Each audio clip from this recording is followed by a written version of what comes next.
What if 831B is a great legacy planning tool? I'd like to welcome Van Carlson to the Design Your Legacy podcast this lovely Friday. Welcome, Van. Yeah, thanks for having me on your show. Looking It forward to is our my conversation. Yes, it is my pleasure. And we met through a mutual contact, I believe, through the Family Office Club out of Florida. Yes, that's my understanding too. Oh, wonderful. So I think you're located just as an icebreaker out of Colorado or Utah in the United States. Idaho, Idaho. Boise, Oh, Boise, wonderful. Idaho. Very Yeah, cool. Yeah. yeah. Would you like to share any other icebreaker professionally or personally before we jump into the first question? Man, I'm up at my cabin. It's Friday, so I'm having a good time up here. We don't have as much snow as we normally do, but we'll find something to do up here. So can't go wrong being in the mountains this time of year. So Wonderful, wonderful. Okay, so you have been in the captive insurance space long enough to see cycles of hype and scrutiny. So I actually would like to ask the icebreaker of how did you get into this? And then we're going to jump no, into 831B and what it is. But how did you get into this? I was in the insurance agent. I was traditional insurance. I ran a very successful agency. Started my professional career in the insurance world, risk management world in '96. Built the agency up pretty well. Idaho was booming. It was a great time to be in the insurance business. And then '08 hit and the Great Recession hit. And I was kind of aware of, self-insuring risk. And that's kind of what we're hitting on today a little bit is, business owners that self-insure risk, Mhm. meaning that they can't buy it through traditional mechanisms and they're just retaining it on their books. And it's an unfunded liability and how do you handle that? What really rocked me in '08, '09 was watching my business owners unfortunately go out of business because there wasn't a lot of tax planning. There wasn't a lot of their tax planning was buying more stuff. Mhm. These are good business owners. A lot of my clients were subcontractors, general contractors, good at their craft, but as far as business level, there wasn't a lot of tools available to them. And then the financial risk that they took to do what they were doing because when you buy things, the accelerated depreciation, for example, has come back on the big beautiful bill, right? um everybody loves buying stuff first and foremost, but when you buy stuff that you don't necessarily need but you're taking a tax write-off to do it, that's literally what happened in '08, '09 because they would just keep betting every year was going to be better than next year because they didn't pay it. They didn't pay for the piece of equipment. They financed the piece of equipment, but they were able to accelerate all the value of it. The problem with that is they took on debt for the next year, so they had to rely on next year to keep getting better. So it was like that's a hamster wheel you don't want to step on, and unfortunately, that's what a lot of small business owners. So that's really what I got into. How do you manage financial risk for business owners more effectively and efficiently? And it absolutely is a tax strategy involved. And at the same time, we take a lot of risk to do what we do as business owners every day. And sometimes we think insurance is going to cover it, and sometimes it doesn't. And it's never a good feeling. Me selling traditional insurance, I would tell you 40% of the time, I would tell my clients it's not going to be covered, and here's why. And so that's when they said, okay, how do you want to handle this risk going forward? And really, it comes down to we all going to retain risk on our books, and like I was saying earlier, it's unfunded. Yeah, And so really, Angelina, that's it's not the most sexiest or glamorous part of the business, risk management, but I think it's extremely important, especially I think if you live through COVID, obviously, there's a lot of lessons there too as business owners. So yeah, absolutely. So let me bring up one of the blind spots that many business owners have. And this came by way of conversation with some of the associates at your firm. One of the blind spots could be that reputational risk or brand equity. Someone could go online. So let me just bring it down to earth and how this applies to our yeah, conversation today regarding the security and protection that's needed. So someone can go on to the business of designing their legacy and developing it and executing that vision. So let's say somebody goes online to yelp.com and they don't like a certain product or service and they decide to kvetch and complain to the ends of the earth, and they might have friends and or even open more than one account. And then how do you deal with that? Because people talk about soft skills, but this is kind of like one of those invisible areas of it's not necessarily a soft skill, but what I mean by that is there's like this invisible area of, well, how do you measure it? And yet we all know today that in terms of the cancel culture, there are these invisible risks that one day you could, they love you and the next day they could hate you. yeah. I mean, you can innocent. We've had it happen to our clients where an innocent posting turned into something much more, Hmm. or even forwarding posting from another party. We've had that affect business owners drastically. Um, love or hate it, it's just the way it is today. And so I would tell you that your reputational risk is huge today. It's always been there, but today, it's so much more easier to. I've had disgruntled employees make up 18 fake emails one time. See, this is what I'm talking about. So this is Yeah, again this and it was a invisible restaurant. blind spot. Yeah. Yeah. And he couldn't understand why his Yelp was going down so bad. And then he started investigating, and then that's when he found out. Well, I call it a double negative. So you've got expenses going up, but you've got income going down. Where are you going to turn to the money and get it? And you don't want to do the lines of credit. You can do loans back to your company. You can take Hmm. less money out of your company. Hmm. But now you're kind of in a war at that point. And to me, the way we design our program is we're just taking tax money and deferring it into these types of rainy day funds. So if you have to use it, you turn on to use it. I think COVID's a great example that I was bringing up earlier was, you no longer an essential business. You're forced to shut down, Hmm. or your customers just simply don't want to be exposed, so they don't come to your facility, your restaurant, whatever. It's a dramatic effect on your income, your cash flow, right? Hmm. Traditional insurance is not going to cover it. Traditional insurance did not cover it. And that's Hmm. why the government had to step in the way they did. So one of the things that we're having conversations with business owners all over the country is, hey, if you're relying on those programs during COVID, what are you doing differently today? And it comes down to we run a very complex, a thing called enterprise risk management. So not only, Angelina, are you talking about brand protection, but now you're talking about cybers, you're talking about supply chain risk, dispute resolutions, third-party business interruptions huge today. Most of our stuff's being held up in the clouds, right? We don't have the in-house servers anymore like we used to. So if the third party gets compromised and we can't access our client, our CRM systems or appointments I mean, it has a dramatic effect on our business. And there is no insurance for that. There is no coverage for that. And so, we are kind of hanging out there on some of these things. And then when you take traditional insurance, even when I first started this back in 96 and you move fast forward today, I will tell you there is a ton more exclusions in these policies than there were even 5 years ago. Hmm. And it will continue. It will continue. I mean, insurance companies are narrowing down their scope of appetite for risk, and they're charging more for coverages, or they're forcing business owners to take on more first dollar risk before they even kick in coverage, right? Yeah. One of the ways I help people kind of understand where this goes, if they're familiar with health savings accounts for individuals, Okay. this is a health savings account for business owners. That's what we're doing. We're still creating an expense at the operating company level. It's dumping into an account, managed. That becomes another vehicle.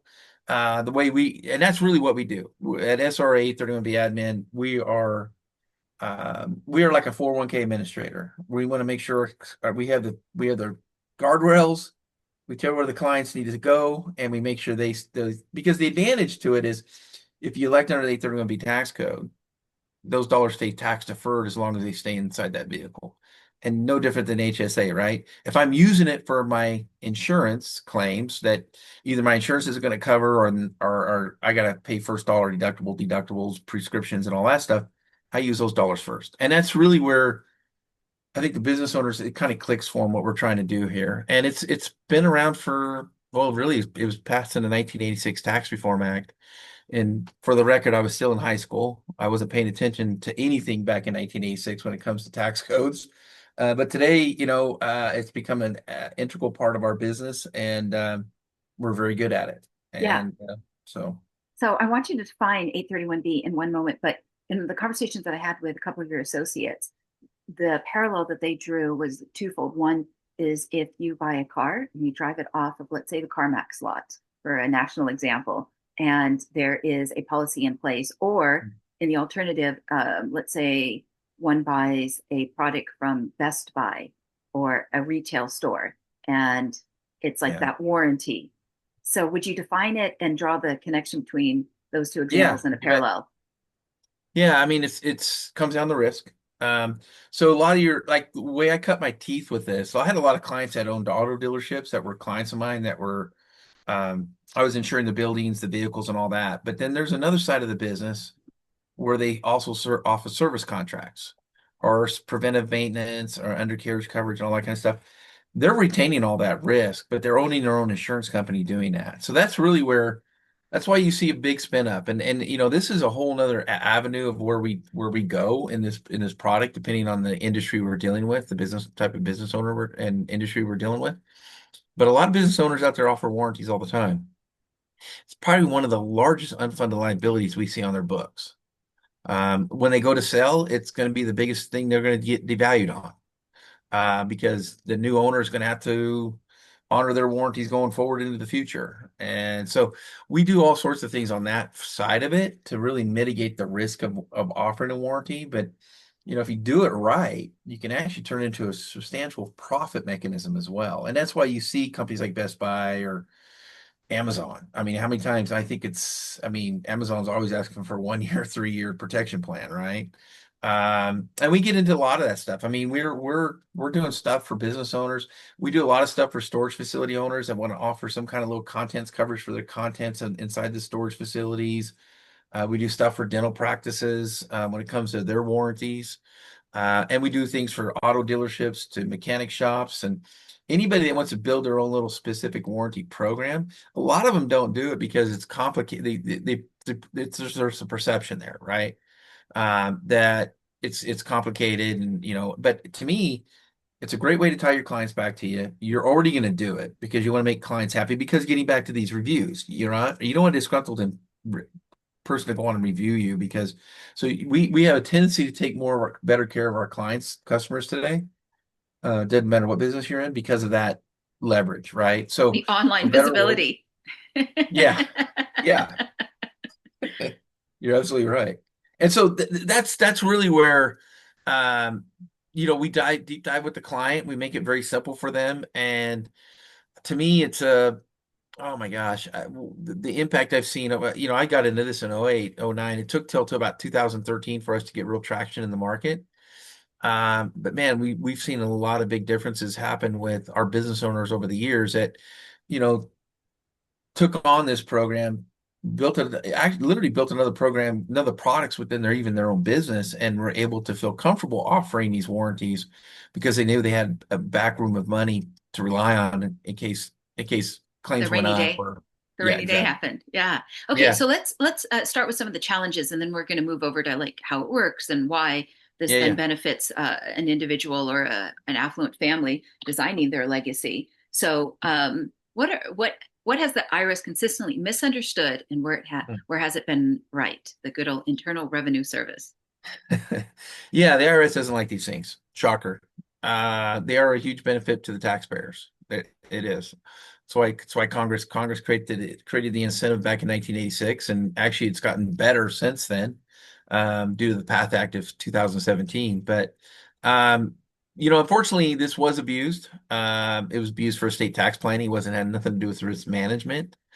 And so it did become a target of the IRS. I do think things are kind of cooling there a little bit. I think there's been some case law come out in favor of the IRS. They've won cases in the in court, but I've also, that just sets legal precedents at that point, and it's basically telling you what not to do, right? So I do think there is some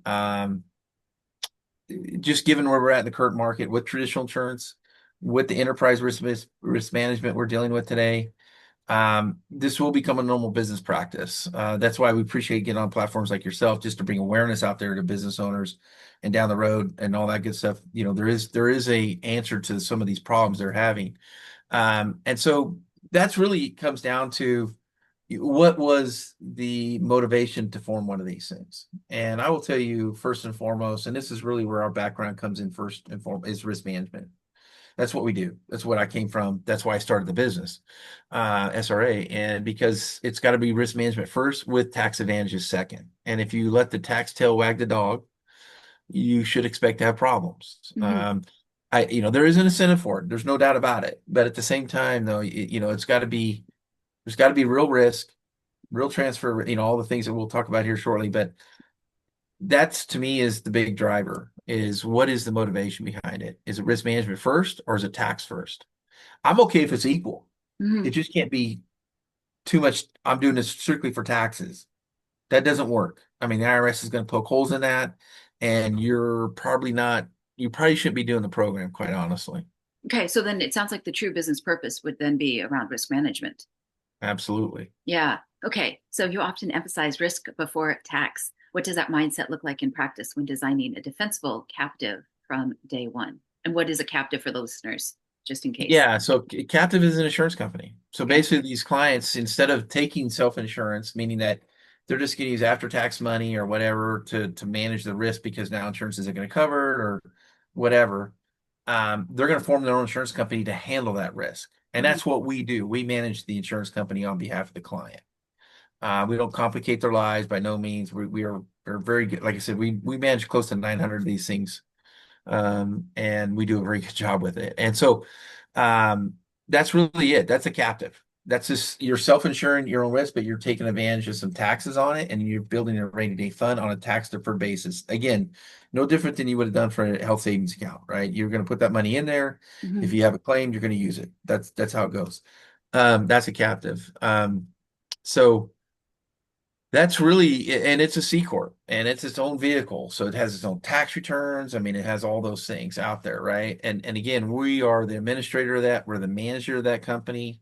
We're doing it from soup to nuts. And again, we're not here to complicate the business owners' lives by no means. We're actually um, should be a complement to their day-to-day lives. And we'll get into it a little bit, but I think that's one of the biggest things we bring to value to our business owners is letting them sleep a little bit better at night, knowing that they've done our program, knowing that they have this reserve surplus set aside in the back room, and if they need it, they have it. And that makes a better entrepreneur, that makes a better risk taker, all that stuff going forward. And absolutely that, and to pass a legacy forward to the next generation. Oh, absolutely. It solidifies the business, quite honestly, to where it can afford to go down the road to the next generation. And I see a lot of that. I mean, we're in a transition right now with a lot of our business owners been with this. I mean, we've been doing this since '08. So what is that? I guess I better do the math now. We've got a new year. What is that, 18 years, I guess we've been doing Yeah, this. yeah, But yeah, yeah. yeah, we're seeing that transaction, between generations. Or we're seeing business owners simply sell to venture capital or whatever it's kind of. We've been through it all, honestly. And we're across the board of industries that we work with and across around the country that we work with. And so, yeah, we're seeing a lot of that. And I think this plays such a huge part of the legacy of businesses and that second and third generation that is going to step in and take this business and just the way, these things really set a great foundation for that transaction to occur, in my opinion. Well, there's so much stress when we talk about the rising generation or the next Oh, generation that's coming in, whether it's second or third or fourth or whatever. There's a lot nearby me at the moment. And it was an asphalt concrete paving business, I believe. And the owner sold it for something like 120 million, but he received it from his parents. And so you're talking about wealth that's getting passed, but that wealth and that asset of the business only can get passed when all those blind spots are covered. Because you don't know that the thing that could happen that one day, and all of a sudden it's like you're catching a knife in the air and it's just no fun. I mean, that's a no, metaphor, it's not. obviously. And here's the thing, when we sit down with business owners, we listen to them first. Mm-hmm. Unfortunately, if you've been in business long enough, you've been caught. You've been caught in that very same thing. You reached out and you didn't know you were reaching out for a knife, but it cut you. Mm-hmm. I guess again, telling you that, hey, you're not covered, or hey, you didn't have the right insurance, or hey, you didn't pay your premium time, policy didn't renew. I mean, or they thought they were covered, or they just didn't know they needed coverage. And Mm-hmm. all of them, sitting down listening to the client is first and foremost when it comes down to, what are you self-insuring for? And a Mm-hmm. lot of times they're going to tell you. And how do we wrap that around, right? How do we deal with that? Then the second thing is we're just going to go to them and say, hey, here's things that you're exposed to, you just haven't had occur yet. And Mm-hmm. brand protection would be a huge one, right? I mean, and these are things that just are not oh my gosh, they're just not a great, when they happen, it's not a good day. And it's true for all insurance, right? If you need insurance, it's not a good day. And I don't care what insurance you have, something's going on, right? Well, That life you're gonna, is, yeah, well, life is simpler if you can be an employee, but when you're a business owner, an entrepreneur out there, you don't know what's going to happen that day. Each day is no, you different. don't. No, I mean, look at supply chain. Look how fragmented we are. Look at the tariffs that a lot of business owners just went through. And we had a lot of claims on tariffs this past year. Hmm. Just because they're locked into contracts and all of a sudden they sold this product, but they're waiting for it to come across the ocean and they get a jack up in prices. All of a sudden they can't go back to their vendor because it doesn't say they can change the price on the contract. And now the distributor's got to eat it. And we've had that, if you get caught up in the middle of that, we had farmers that get caught up in tariff, because of soybean and all this stuff. And it's real, these are real issues. I mean, political risk probably has never been as high as it is today, quite honestly. Hmm. And that's a self-insured risk in so many different ways. Hmm. Regulatory issues. I mean, I can go on and on about that, and I don't want to So, go on so and on about that, but sure. So let's say that there's a listener and they are located in the United States, even though there's a number of international listeners around the world. But yeah. let's say they are in the United States. I think that a typical profile of a client of yours would be bringing in how much in income for their business a year. It's going to come down, I mean, minimum of 2 million Okay. of gross revenue. When you start hitting around 5 to 10, you definitely want to start looking at vehicles like this. When you're 20, north of 20, you should start to really self-insure. You're self-insuring a lot of risk Hmm. already. You just don't know it yet until, and God forbid, and you don't want to find out at the wrong time, right? So those are things that just, that's an evolution of the business. Hmm. And but yeah, I would tell you that, at 2 million, you're minimum. But when you start looking at 5 and 10, and you need to start looking for alternative ways to manage risk for Yeah. sure. So some people consider this 831B an aggressive tax shelter. Say more about this perception. Yeah, well, unfortunately, the IRS cherry picks their cases. They have bad facts in them. They weren't done for the advantages of risk management. They were done for the advantages of state tax planning. Hmm. So there's an alternative motive to doing it, and I think at that point in time, the IRS will cherry pick that case. There's managers out here. I call them managers that shouldn't be doing it should not be in our business. They're not risk managers. They're either attorneys or state tax attorneys or they're CPAs, and they're selling alternative things for their clients. They want to sell them life insurance or something else inside of that thing. And there's roles to play for everybody. We work with trusted advisors all over the country to bring us clients, and we are their manager for their 831B plan, which that box is an insurance company. That's what we do. Anything outside of that, you probably could start to look for alternative reasons why you maybe be doing this. And again, you're going to get yourself in trouble. With me with the IRS, what I've seen, and not that I try to get in their way about anything, is get me once, but don't get me twice. And unfortunately, we get a lot of smart people in this country that, you take a code and you bend it and you twist it and you make it something else that it would probably wasn't what it was, right? Hmm. And there's a lot of innovation on that. I mean, we're innovators. We are a country of innovation. There's no doubt about it. And so that falls into the tax code. That tells you the tax code too. So you just have, IRS gets upset. And they targeted cases, but I can tell you they've lost more cases than they won in this. They're going to continue. Um, Something will break on this. I mean, I think we're getting some good traction with Congress right now with this code. Awareness first and foremost. We're doing some good things with the IRS. We're talking with the IRS. We're heavily involved in the lobbyist group. We don't. This tool is not for everybody in business. At certain times and level in your business, absolutely. Um, but at the same time, awareness has to be brought to the forefront and awareness that these tools exist. There's a right and wrong way of doing things. And that's true about even a 401k, right? I mean, Hmm. any of this stuff out here has regulations tied to it. And it's all who you want to tie yourself to that's doing it right. And I will just tell you for the benefit of your listeners, SRA's been through a promoter audit. They call it a 6700 audit. It was shut down June of 24 with no changes to our current program, and the IRS didn't say to change anything in our program. We worked with them for almost 3 years on that audit. So again, better or worse, we wish the IRS would have came out and said, "Hey, SRA, you're doing this wrong, doing that wrong, or we like you this, but they don't do that. They don't want to really go out and promote you. Obviously, like, hey, you're the guy that here's your gold star, right? They're not going to do that. So, and that's fine. I'm not too worried about those guys. I think what we're doing out here is the right thing for the client, and just as important. when you work with SRA, for example, we make sure our clients win first and always first. I've always had a philosophy, if you take care of the client, client wins, everything else will just work itself out. And Yeah.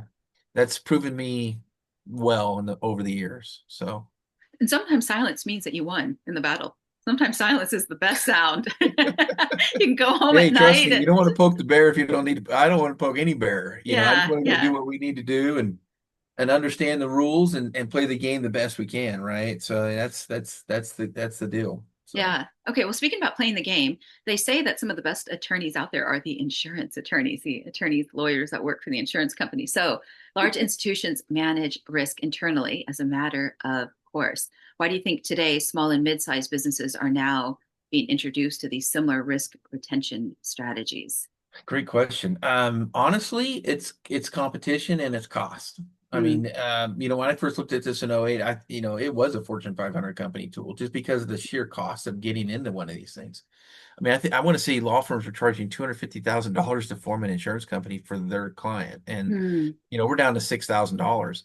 It was, I think, 8 states were promoting you to own a captive inside their state. There's now 34, along with offshore and mm, also even tribal nations that you can form these things on.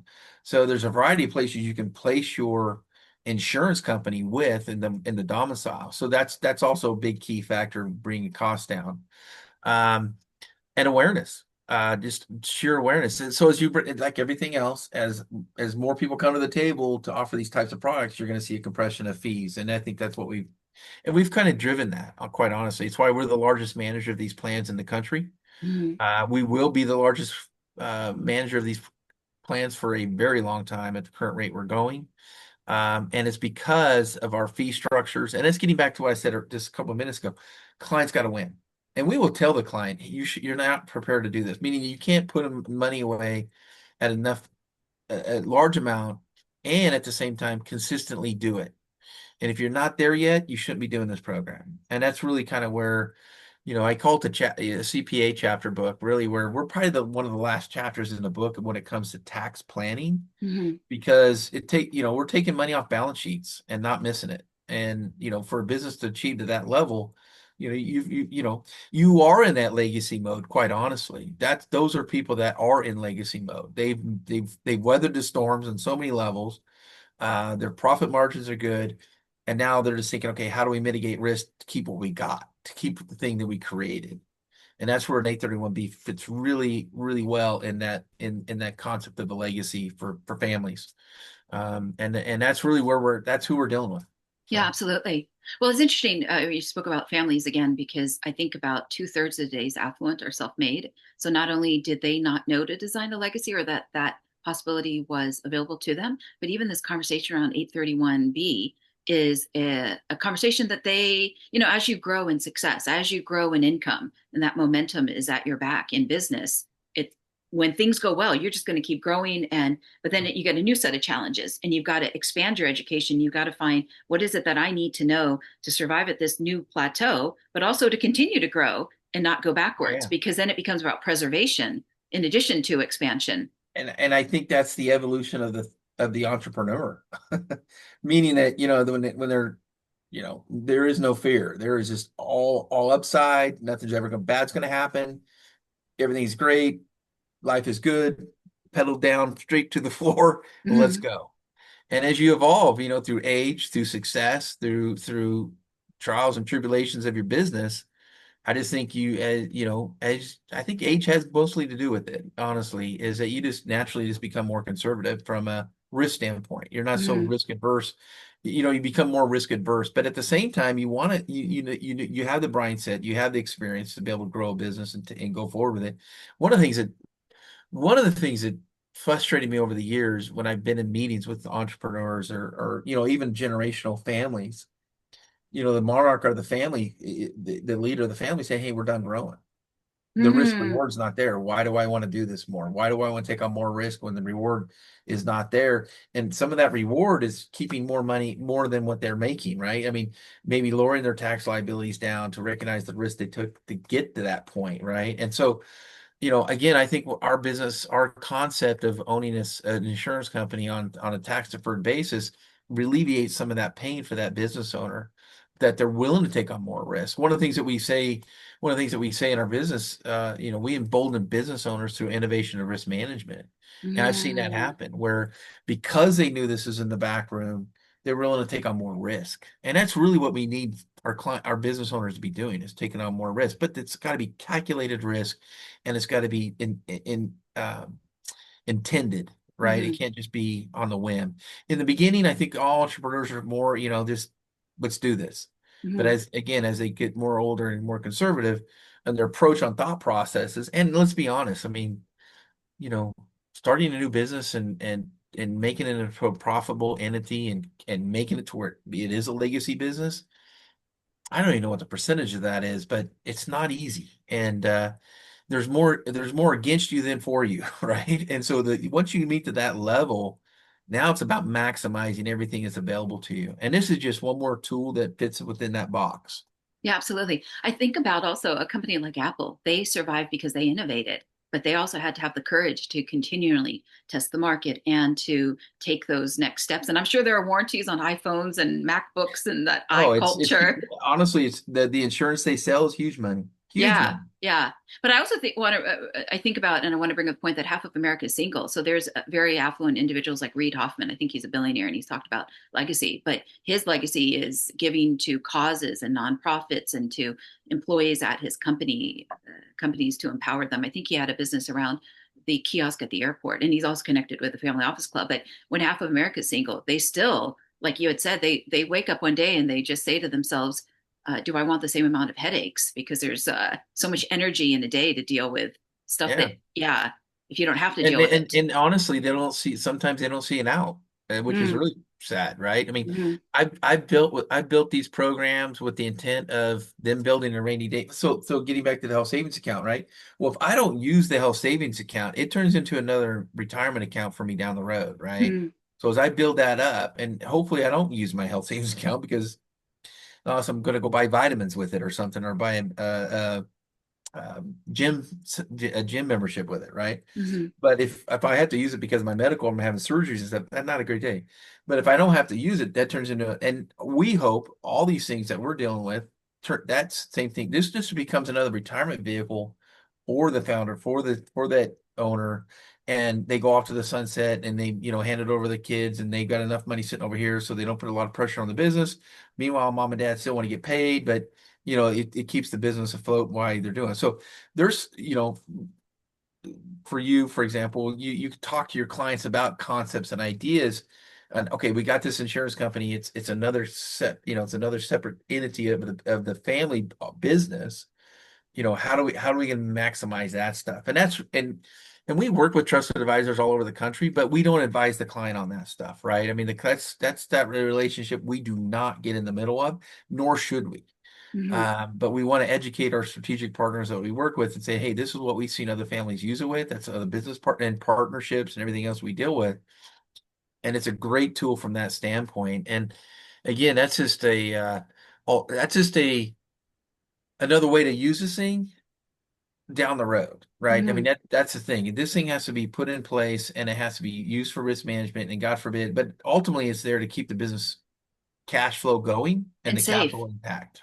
Yeah, yeah. So let me bring up risk again for a moment regarding precedent. So claims behavior seems to be a decisive factor in court cases. What does proper claims governance look like inside of a compliant captive?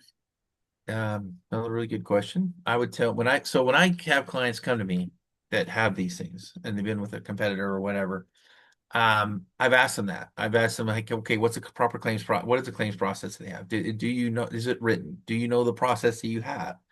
Have you paid claims that are not your own? Because there is a pooling mechanism that we put in place in these things. And it's a manageable risk, but it's you can't just insure 100% of your own risk, call yourself an insurance company. We will create a pools for the business owners. Um, that's if you don't have a formal claims process in writing and you haven't been through the claims process and you've owned one of these things for 3, 4, 5 years and you've never paid a claim outside of your own, I don't think you're meeting there's a four-part test of these things, and the second part is risk distribution, and I don't think you're meeting the risk distribution test. If you're not, then you're putting your harm's way potentially with the IRS. That's what it comes down to. And I think a formal claims process. So for example, as the administrator, we have our own claims department. We go through they'd file a claim with us, no different than they filed a claim if, God forbid, if they had a fire on their building with travelers. It is exactly the same process. We hire independent adjusters to adjudicate the claims, do all those types of things, but it has to be in writing and there has to be a formal process. If you don't have that, that just means you're not an insurance company. Because where the IRS wins on these things is you're not acting in principles of insurance. Well, if Mm. you're not acting in principles of insurance, then you're not an insurance company. Mm. Pretty simple, right? So, Yeah.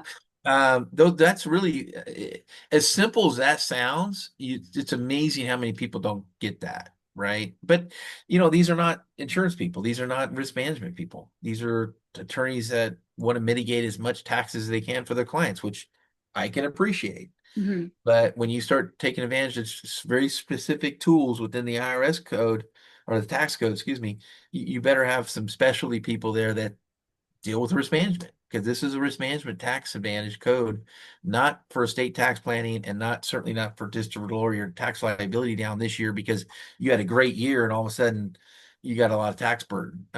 We're not here to alleviate anybody's tax burden.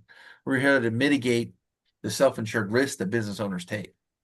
Yeah, absolutely. And I think, like you had said before, it's happening more and more these days because the world's become faster, it's become more complex, and it's so interconnected. And so, like you had spoke about, even just supply chain management and the unknowns. And Oh yeah. Yeah. yeah, and separate from It's COVID. crazy. It's crazy. I think about 1986. I was literally a junior in high school. Hmm. No cell phone. We were just starting maybe the age of information. I remember we had a green screen and we could write our own code and we had ping pong. The video game. I know you're much younger than I am, but in 1986 they passed this law because they were having issues with self-insured risk with traditional insurances. You fast forward literally 40 years now.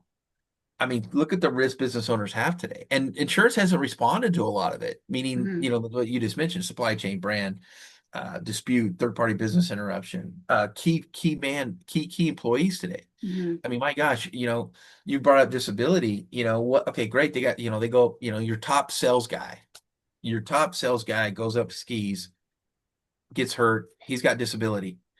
But the effect that has on the business itself could be dramatic.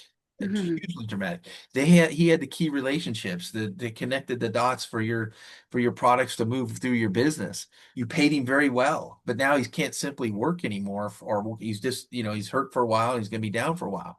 What does that do to your business? And believe me, if you've been, if your listeners, again, we as business owners have all experienced all this, right? So this is like, okay, how do I fill those gaps? And again, that's all this is really designed to do. And it's great risk management. One of the things I tell business owners all the time, if you're having a good year, to take a little bit off the top and park it off to the side, it's not only good risk management, it's just good business. This is what big businesses do all the time. They're Hmm. sitting on a ton of cash right now, right? Well, you get back to your small to middle market business owners, there's not a lot of awareness there. And they're limited on what their tools are. They're not dealing with Deloitte. They're not dealing with big CPA firms that bring these kinds of ideas all the time to these bigger, larger firms. And we out here, I mean, that's part of our mission is to bring these awareness to those types of clients, the family ran businesses and the partnerships and the very successful businesses that um, found themselves in a way that they maybe never thought they would ever get to this level financially. And now, how do you manage that long term? Yeah, absolutely. Well, I think a part of business is the capacity to rise to the occasion. Um, Part of it is the technical knowledge. And then the other part of it is like in terms of the internal world, like can your emotions handle it as you get bigger and you have to take on more? It's like you have to like be the bigger man or well, be the bigger woman because it's like, yeah. oh my goodness, I didn't need all this leadership 10 or 20 years ago. Yeah, I mean, I experienced in my own, literally in this business that we had to go more to a corporate environment in order to scale where we needed to go. I mean, there's a reason why corporations work, right? For better or worse, there's a reason why they work. And that's the thing. I would say too that, from a mindset, from a business owner standpoint, I think the business owners I see coming to us are ones that more than they still work in the business, but they're really working on the business. And it's a shift of a mindset that I see a lot of time business owners have, where they've again achieving to a certain level where in the beginning they wear all the hats, right? And as success comes in, they switch those, they give those hats away, and then hopefully if everything goes well, they choose to keep what hat they like, right? But a lot of times that's really where we see the flip of the switch for business owners is the ones that are working more on their business and not in it, because this is a concept you really need to you need to understand, you need to do your due diligence, and you need to figure out if this is the right time or if this is even the right tool for you. But you've got to have to work on it, not in it. And that's where we kind of work with business owners as well.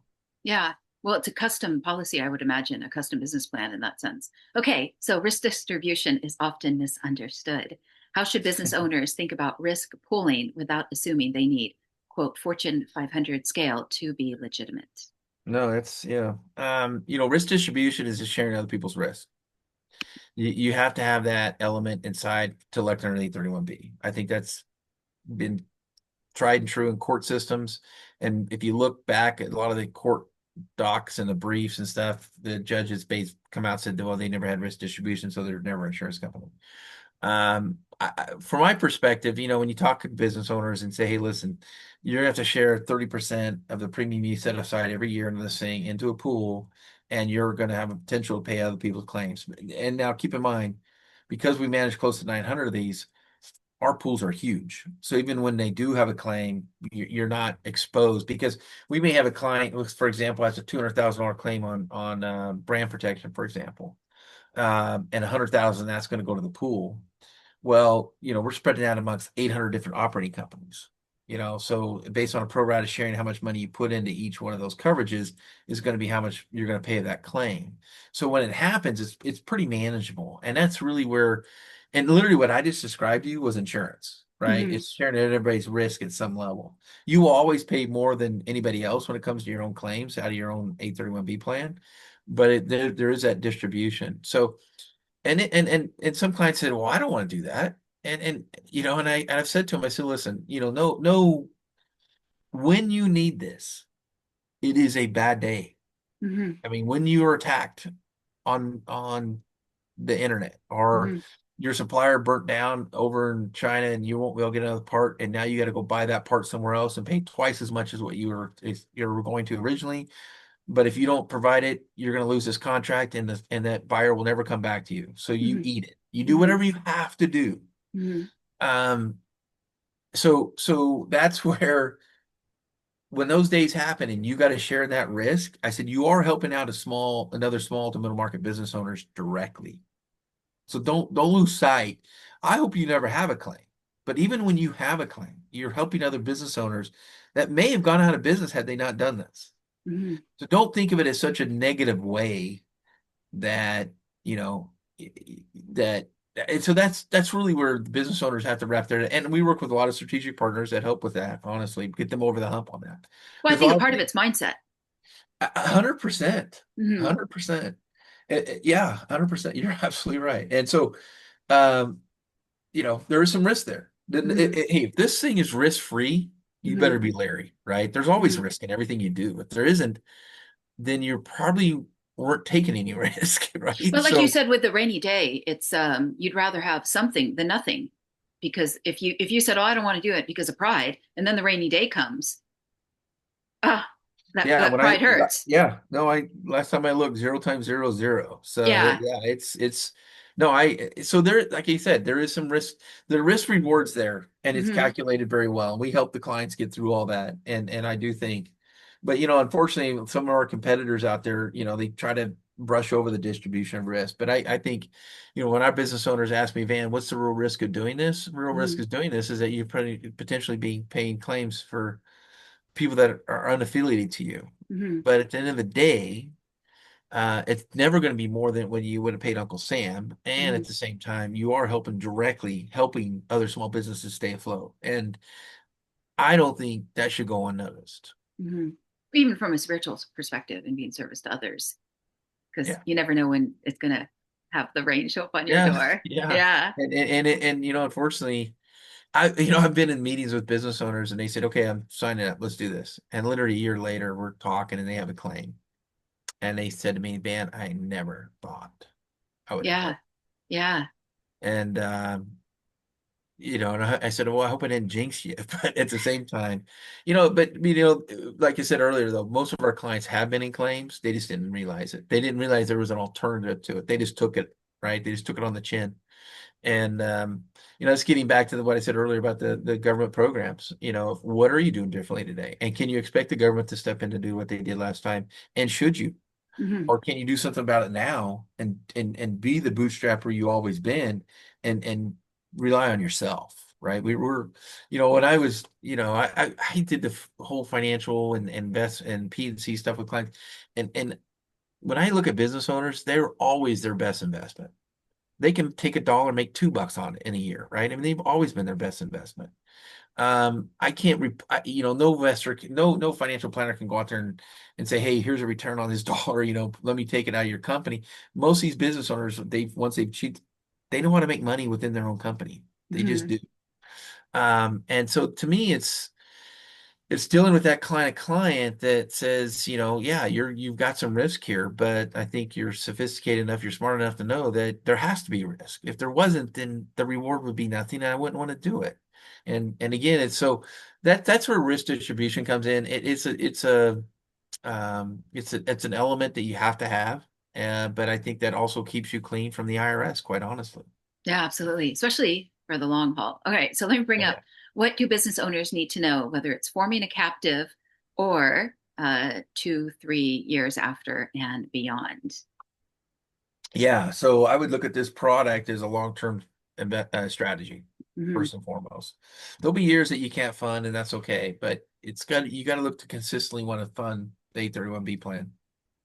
Um, that's one thing. The other thing I would say is, this thing does become another investment vehicle. So if you're not having claims, if you're not having your own claims, you're having some pool claims, but they're manageable because of the way the pools operate. And then down the road, you say, hey, I'm going to take a dividend out, and you take it as a long-term dividend rate. If you sell your business, for example, you may say, hey, I want to keep this thing around for a couple of years. Maybe want to move it off to a holding company, not elect underneath 31B, not be an insurance company anymore, or hey, I just want to shut it down and pay long-term capital gains. So there is defined exit strategies out of these things. It's not a thin thing you have to stay in forever. But again, there's some. I think you have to go in. You got to use everybody around you when you do these things, right? Meaning from your CPA to your financial planner, your risk manager if you have one, or you adopt it. SRA's we have our own risk management team. All of those people need to be in concert with each other. No different than anything else, really. But those folks need to get all in the same, all at the same table, all in the same direction when it comes to doing these things.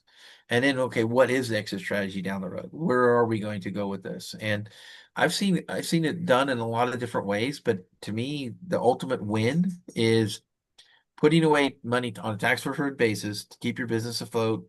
God forbid if the unforeseen happens, which unfortunately it happens all the time. And if none of those happened or survived it or where everything's went well, I sell my business. This is just another asset in my business moving down the road. Or again, like I was saying earlier, if I sell my business to my Children. descendants, yeah, my children. There's a transaction there that you can work with, and so there's just a ton of advantages to down the road. It's like here's what I would say to you. These types of programs give you a lot of options on the table. And the more options you have in those situations, the better decisions you can make. That's the bottom line.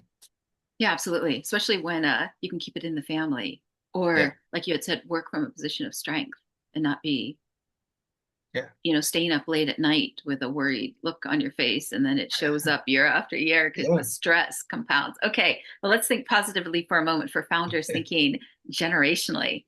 How can a captive function as part of a broader legacy or continuity strategy? Yeah. Seen it happen a lot of ways. Father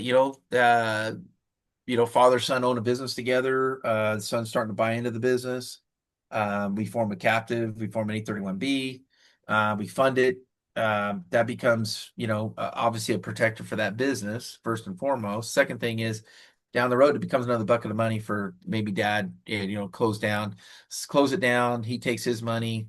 They recognize that as as a transaction of the business, and then son can pay capital gains on it and give dad a lump sum of money on the way out too. So there's that to me that puts a plan in place or an additional plan in place for that generation to be buying because mom and dad they've gotten used to a certain lifestyle as well and they want to maintain that lifestyle and worse yet they don't want to when I deal with heavy asseted families, I mean farm and ranch, unfortunately I think most of them do keep their hard assets just because they're so large and they get the step in bases and all that kind of stuff upon their death, or they start to move it into trust. I mean, there's some other planning out there that obviously needs to be done.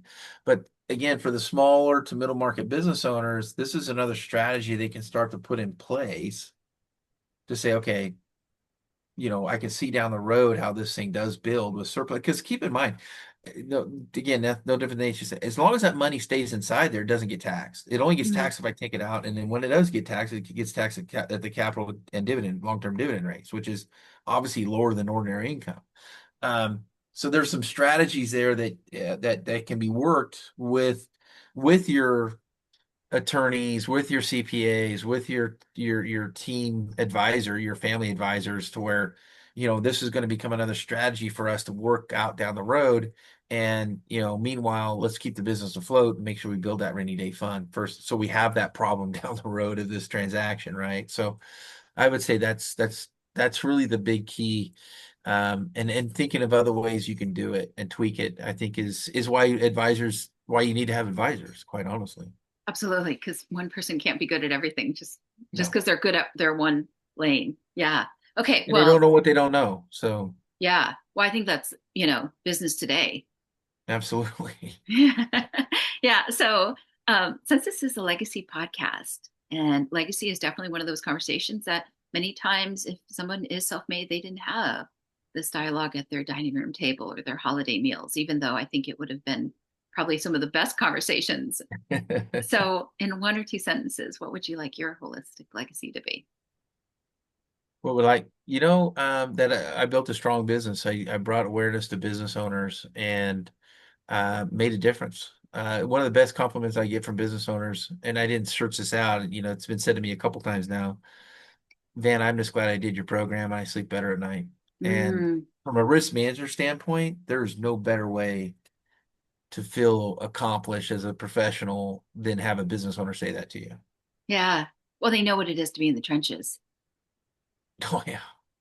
And I do too. I mean, I run a couple businesses and I can't help myself. I'm an entrepreneur first and foremost too. And believe me, there's a lot of sleepless nights. And I don't sleep that great to begin with. So, anytime you can sleep better because you just know this is in the background. And that's really that's what my legacy from a business standpoint, from a family standpoint, my son is the president of the company.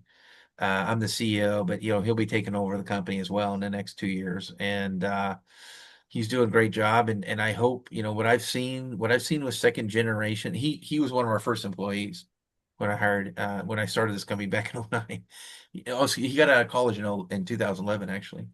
Anyway, I see the second generation do very, very well. And so, we'll see. So, my expectation is not to sell our company, but really go on to the second generation and see what he can do because he's much more tech savvy than I could ever think of being. And we need to be a my gosh, I can't talk, tech savvy company. And he's the right leader for the future of our company. And I'm excited about that transaction myself. So. Yeah. That's the legacy play. And I'm getting grandkids now, so you start thinking that way real quick, real quick. Oh, I think it's great. I think it's great. Well, a part of design the legacy is if someone does come from what we call like the head start is the head start. And so, but I think another part of that is the hunger. Does one still have the hunger to keep growing and to keep learning, not to rest on their laurels or to get arrogant just because it's their success today in business doesn't mean that tomorrow is going to be easy. And sometimes we go through seasons where it's wonderful, and then there's other seasons where like, oh man, it's just humbling. Yeah, breaking through ceilings are not easy. And the problem with ceilings is once you hit one, you got to you got to make a decision. Either you're going to go down, Hmm. but to try to stay at that ceiling, that's very difficult to do. You either got to break through it or. So we deal with it all the time. We have grown rapidly in our own company, and we just finished our best year ever actually in 25. And boy, I tell you what, and it's really because of what's been. I mean, the awareness piece is coming going huge, and being on shows like this, just bringing awareness out, and it's out there in the internet now. Now it's out in the stratosphere, right? So people come across these things and they start to learn about them, and so we continue. I don't. I mean, we want this to become a normal business practice, mostly through awareness. It's not for everybody, but I do think it's important for business owners to understand it, and they owe it to the risk they took to get where they got, and that's really the bottom line for us. And so I see growth for our company in the future. I mean, yeah, I mean, we're excited about the future, but no doubt, I just don't know if I need to be at the helm all the time. And I do think there's that legacy in the back of your head that you want to build a good business that is scalable, that is young, and you're leaving a good, strong team behind. There's no better legacy than that. Yeah. So a lot of times legacy plans will be, how do I say this? Influence, maybe even led by core values. Sometimes I think about the metaphor of a chair, and the four legs of the chair are the four values. So what would you say are the four leading values for your life, your business? Yeah, I know. Yeah, first off, we're fearless, we're innovators, we get it, and we do it right. Those are our Mm, core values as a company. Fearless and innovators, get it and do it right. Um, we preach that heavily at our company. Um, and getting it and doing it right means the people we come in contact or our clients we come in contact, we want to make sure that they're doing this for the right reasons. At the right time and frame, the right, and you said it, they're in the right mindset to do it. mhm. Um, and we want to make sure we take care of them and we do the right thing by them. Everything else will work itself out. So that's our philosophy in our company. So That's wonderful. Would you share a website as I bring our podcast episode to a close? you bet. It's 831b.com. Mm. So hopefully, and I'm Van at 831b.com. So if they want to reach out to me directly, I'm always happy to talk to business owners. I don't talk to them as much as I used to, so I'm always happy to talk to them. But and then give the guidance, and I would say 831b.com is a great educational website to really start to understand, dip your toe in it. There's some great case studies on there. There's some videos and good educational explainer videos for you. So.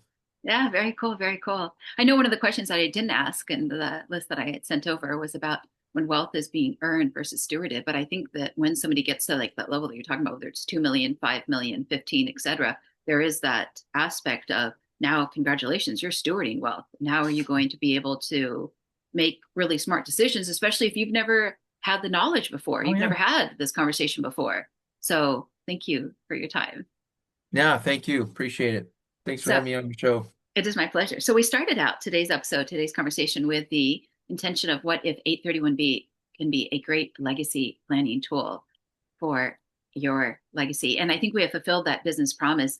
There were a number of highlights from today's conversation, whether it was talking about reputational risk regarding brand protection these days in 2026, and also just what you referred to in common sense, homespun common sense of a rainy day fund, whether it's changes in the supply chain or if you're in the business of the auto dealership world where you have to deal with service contracts or warranty programs, or even just if you're an investor that perhaps owns a storage unit facility, or you're you own a dental practice, building included. I mean, there's so many different hats that we have to wear in terms of skill sets, or even the auto shop owner.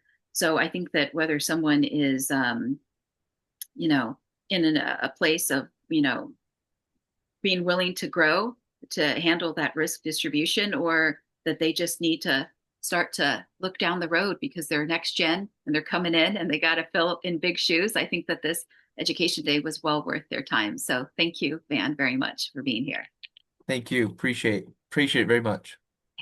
In closing, I'm Angelina Carleton, the hostess of the Design Your Legacy podcast, as well as the founder of Legacy Planning, a boutique coaching and advisory firm based out of Beverly Hills, California, USA, but international in those I get to consult. I hope to dive deep into subjects that can help a person to find, develop, and execute their legacy and continue to scour the landscape for those who can be great resources to every dimension of your legacy. For many listeners and viewers, there can never be enough education and preparation in the moot or moat around your castle, whether you find yourself with new wealth or generational wealth. May the content on this channel be an anchor in any storms ahead. We do our best to provide original content for your intellectual and emotional curiosity. Thank you so much for joining us today. And if you're tuning in on Apple Podcasts, Spotify, YouTube, etc., Amazon Music, and so forth, please remember to rate and review, share with your family and friends. And if you feel so inclined, send an email to either Van, Carlson, or myself, and let us know your thoughts and feelings about today's content. So thank you so much for joining, and thank you, Van, for speaking into your legacy.